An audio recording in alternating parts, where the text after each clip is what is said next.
kadib dagaal qaraar oo saakii subaxnimadii hore ka qarxay magaalada Dhuusamareeb ee caasimadda Galmudug kaasoo u dhaxeeyay ciidamo ka tirsan dowladda Soomaaliya iyo kuwa Galmudug oo isku garab ah iyo ciidamo ka tirsan Ahlus Sunna wal Jamiica.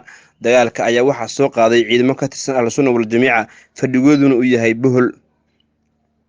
dagaalka waxa xooggiisa u bilowday waa barigii hore ee saakay waxaana ku dhintay inta la xaqiijiyay 20 ruux kuwaasoo iskugu jira askar ka tirsan kuwii dagaalamayay iyo dad shacab ah.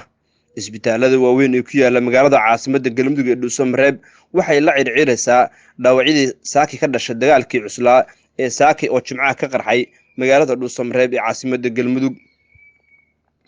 wararka qaar waxa ay shaaca ka qaadayaan in ciidamo ka tirsan Djibouti oo ku sugan magaalada caasimadda ee Dhuusamareeb ay dagaalka ku biireen.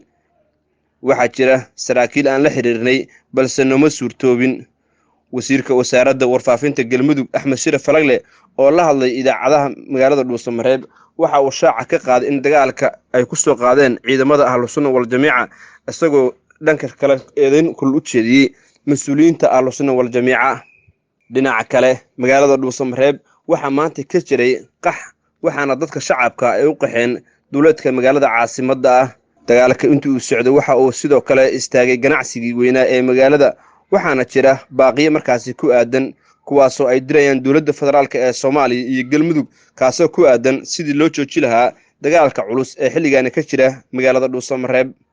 Ahlus Sunna wal Jamiica saraakiil ka tirsan oo aan la xiriirin ayaa noo suurtoobi weysay.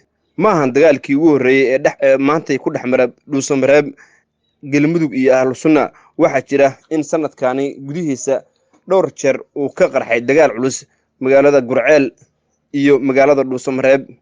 si kastaba ha ahaatee dagaalkii maanta ayaa waxa ku soo beegmayaa xilli maalinka Axadda dalka Soomaaliya uu galaya doorasho taasoo loo fadhiyay in madaxweyne lagu doorto magaalada Muqdisho ee caasimadda dalka Soomaaliya.